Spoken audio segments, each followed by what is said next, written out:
Là, tu m'as posé une vraie question, jusqu'à je me frotte le front.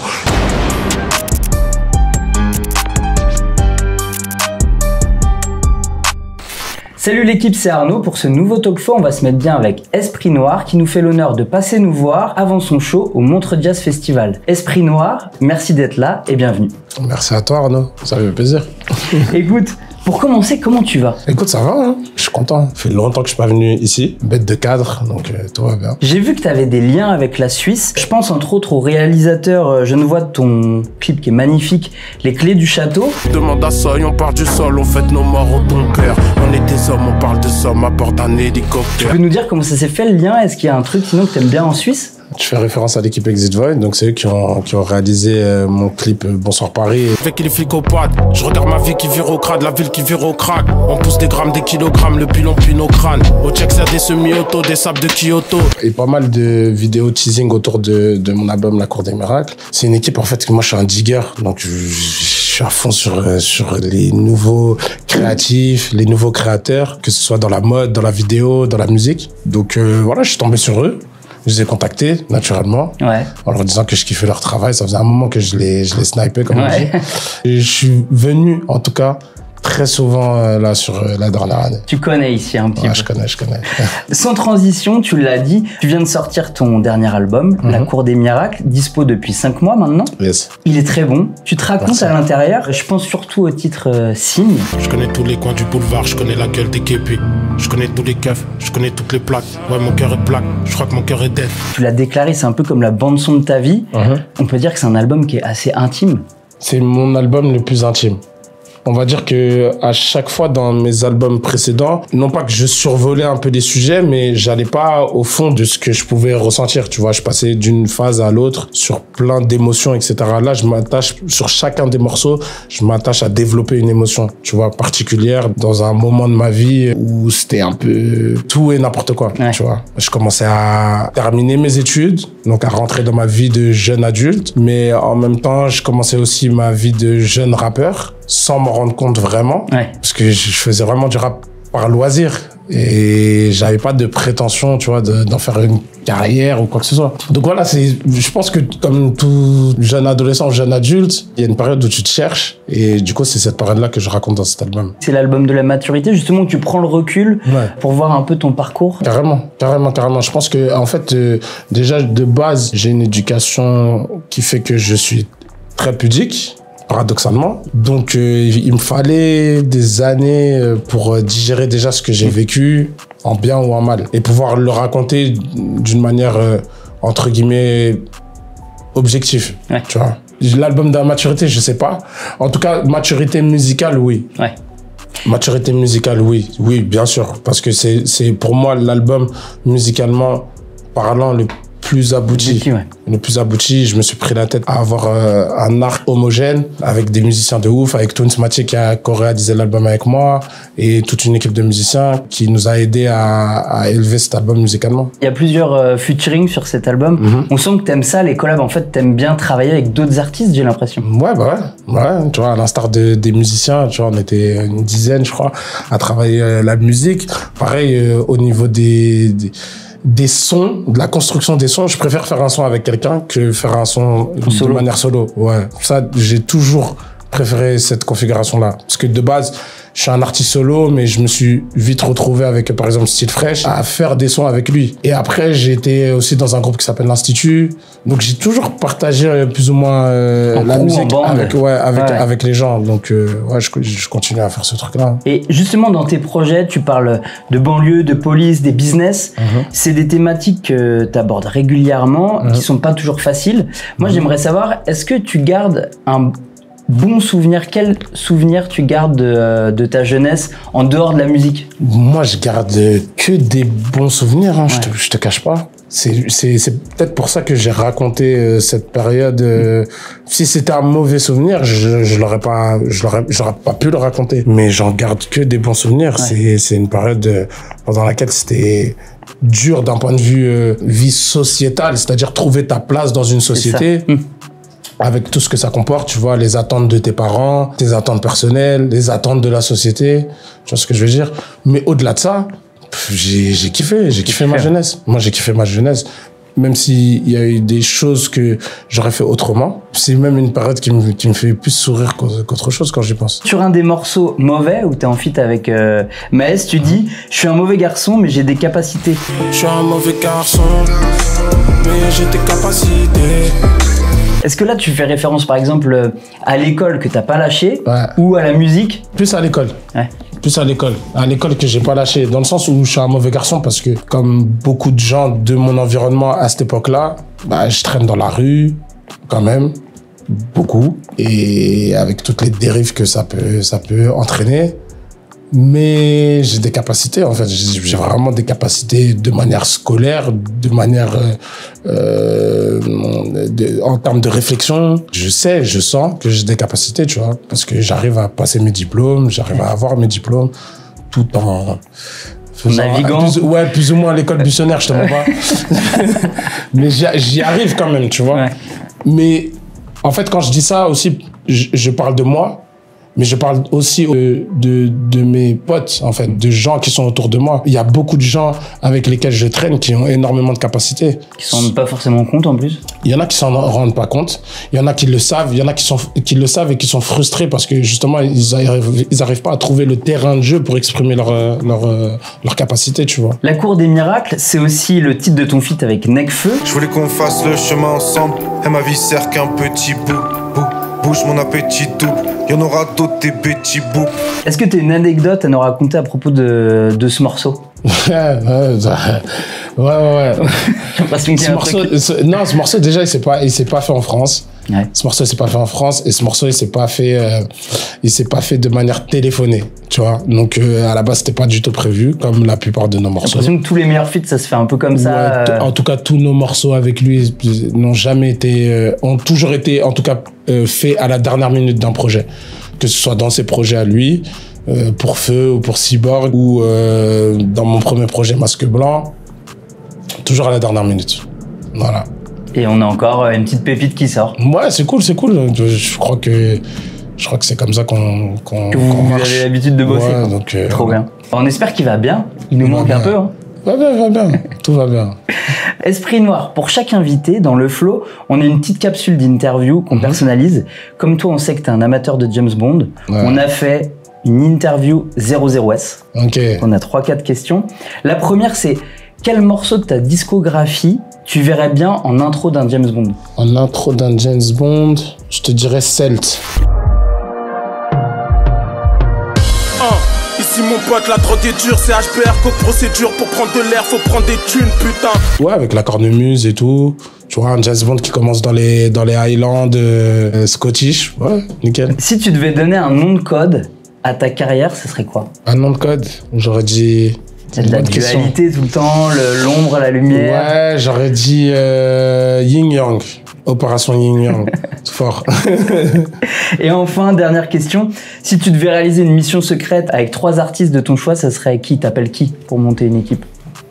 Une vraie mission, hein, dans le cadre de James Bond, pas une mission musicale ou... Mission. Une mission d'agent secret. Ok, j'appellerais Fresh. Ouais. Style Fresh. J'appellerais... C'est quoi ses atouts? Ses atouts, c'est qu'on se connaît vraiment très bien. Donc du coup, si par exemple on est dans une situation où je peux pas exprimer quelque chose, il saura lire dans mes yeux ou dans mon attitude, comprendre ce qui se passe. Après, je prendrais qui? Je prendrais Nekfeu. Parce que c'est quelqu'un de très très smart, tu vois ce que je veux dire. Et pareil, on se connaît bien. Et je prendrais Biggie Joe. C'est le beatmaker avec lequel j'ai fait pratiquement l'entièreté de mon premier album Masque Blanc. Ok. Parce qu'il est d'une discrétion absolue et que tu soupçonneras jamais qu'il fait partie de la mission. Voilà. Donc là, t'as tous les bons atouts. Tous les bons atouts. Si tu veux bien, j'aimerais qu'on discute de plusieurs thématiques qui font partie de ta vie, aussi de tes influences. T'en as un petit peu parlé. T'es quelqu'un de très humble. D'ailleurs, sur le refrain de Juste pour voir, ton clip avec le plus de vues sur YouTube, en feat avec Nekfeu, tu dis... À la base, j'ai commencé la musique juste pour voir. J'étais très différent de ceux qui cherchent plus de pouvoir. Je m'amusais à tester les plus grands coins juste pour voir. Donc t'es quelqu'un de très modeste. Parfois, tu donnes même l'impression, quand t'es en interview, de pas te rendre compte de la carrière que t'as faite, tu vois, déjà. Je me demandais comment tu faisais pour garder les pieds sur terre C'est une question que je me suis jamais posée. J'ai pas été programmé à ça. Mais déjà, tout ce que je vis, je sais que ça va s'arrêter un jour. Donc en fait, je profite de chaque moment. Le ressenti que j'ai, c'est de me dire, ok, chaque jour, il y a un truc qui arrive. Essaye de faire maintenant que c'est ta vie, parce que ça fait quand même un petit moment que c'est ma vie. En tout cas, que j'en vis. Donc du coup, j'essaye de faire les choses bien. Mais tout en sachant que ça va s'arrêter. Et après, je suis un humain comme les autres, tu vois, je veux dire. Donc, ouais. Et justement, j'avais une autre question à ce propos. Comment tu vois le rap maintenant? Parce que tu l'avais dit à tes débuts, c'était juste pour voir, mais toi, t'es un gros freestyler, tu découpais dans tous les sens. Ouais. Un peu pour te mesurer aux autres, faire partie de la bonne équipe. Mais maintenant que c'est toi, c'est un peu toi maintenant la référence que les petits veulent impressionner. Donc comment je vois ma position maintenant? Ouais, exactement. Comment tu te sens dans le rap, parce que c'est toi maintenant la référence. Bah c'est toujours en tout cas c'est toujours le même modus operandi. En fait, moi je vois les rappeurs comme des combattants, et en fait tu combats tout le temps, tu vois. Que le mec vienne d'arriver ou qu'il ait, je sais pas, 40 ans de bouteille, ça reste un combattant avec une épée. C'est-à-dire, là, je te fais l'analogie, l'épée et la voix, le flow, les lyrics. Ça combat dans l'arène. Donc ouais, forcément, chaque son est une remise en question, tu vois. Que ce soit un son en collaboration ou un son solo, chaque son, tu recombats dans l'arène, en fait. Donc, pour moi, ça bouge pas. Il y a pas de changement. Au contraire, tu peux même te dire, je dois encore plus travailler.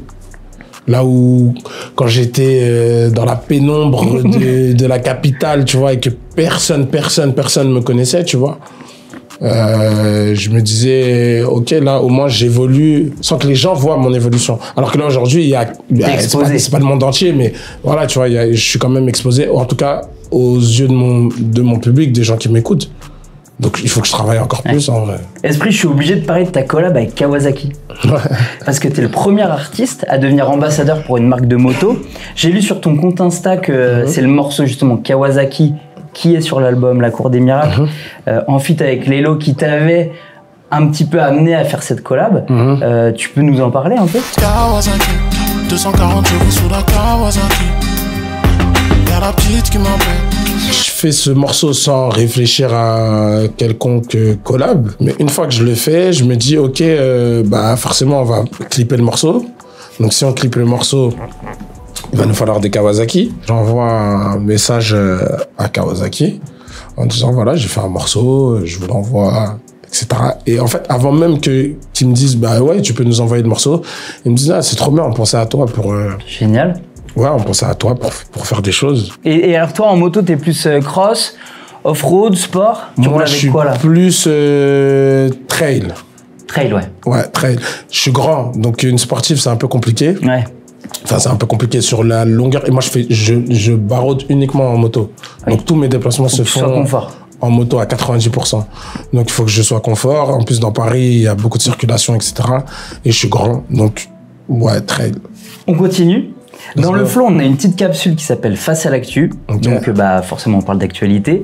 Et on sait que t'es un amoureux du ballon. Ouais. Ça tombe bien parce qu'on est en plein Euro. Ouais. Au moment où on enregistre cette vidéo, nous sommes au lendemain de la défaite de l'équipe de France. Alors, ma question, elle est simple. Yes. Qui vois-tu gagner l'Euro? Sachant qu'il reste en lice, l'Espagne qui est en finale. C'est ça. Et là, il nous reste à jouer la demi, Pays-Bas-Angleterre. C'est ça.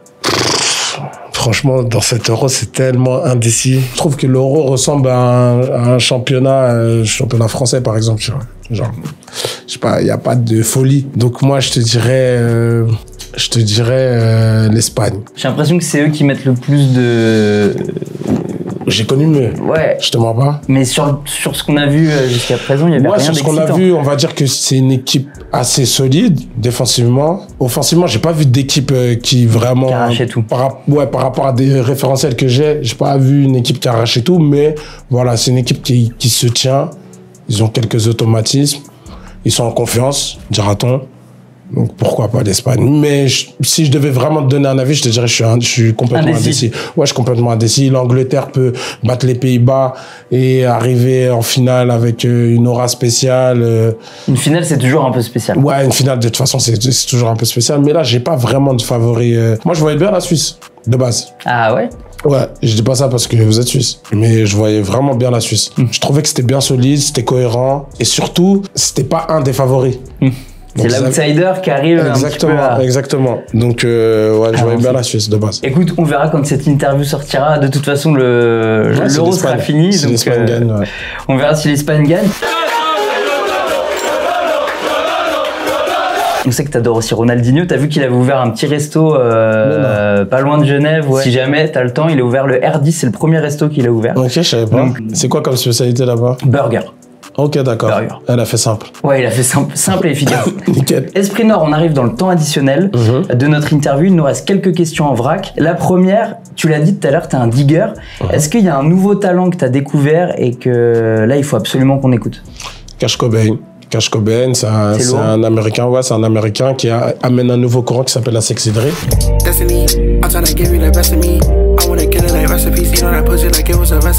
Donc c'est un dérivé de la drill que les gens peuvent connaître. La drill, il y a d'abord eu la drill US, drill UK, et lui il ramène des samples R&B qui tournent avec des beats drill. Et c'est un artiste avec lequel j'ai fait un featuring aussi qui est en sortir.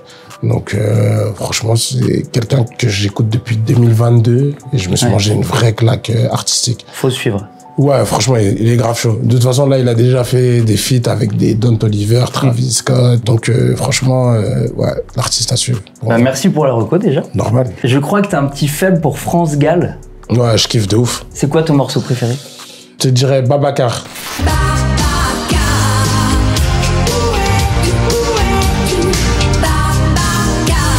Babacar, je kiffe parce que je kiffe le clip, je kiffe l'histoire. Et moi, j'ai découvert ce truc-là, j'étais très jeune. Et en fait, ça m'avait, paradoxalement, ça m'a fait bizarre de me dire qu'une personne blanche puisse être aussi engagée par rapport à une population noire, tu vois.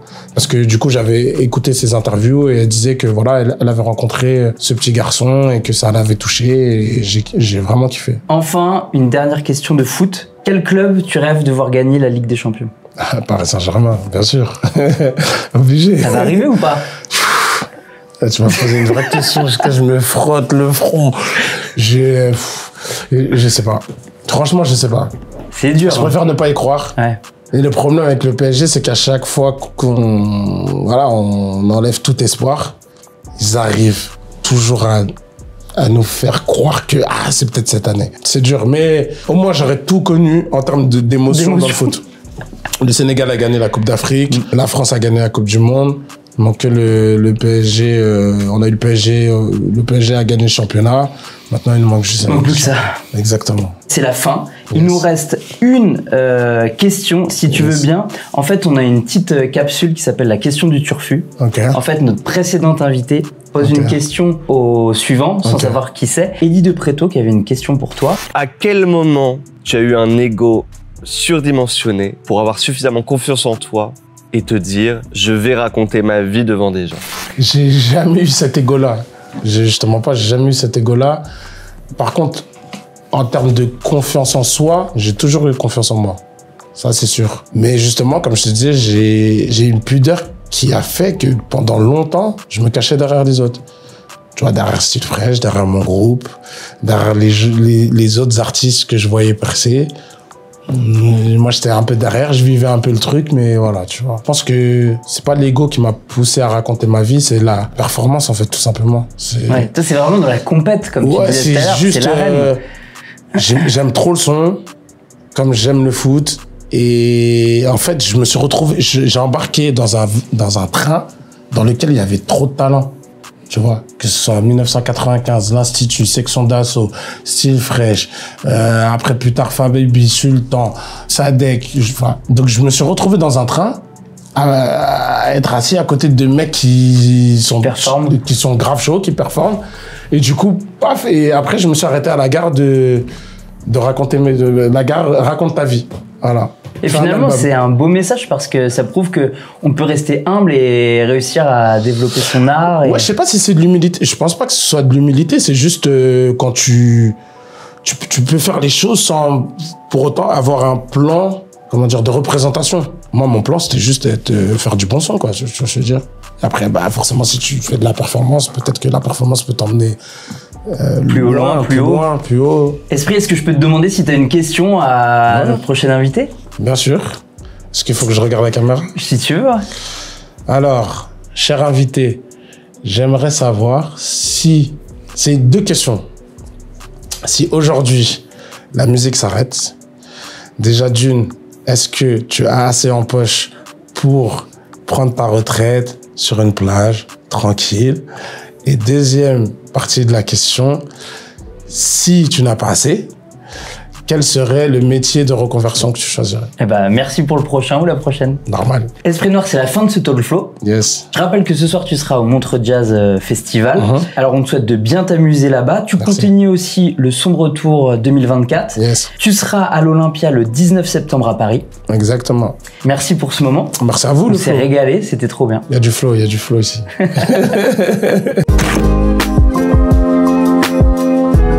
C'est chaud. Merci beaucoup. Merci mon ref. Normal. Tranquille. Bon, bah super. Ouais, nickel, hein.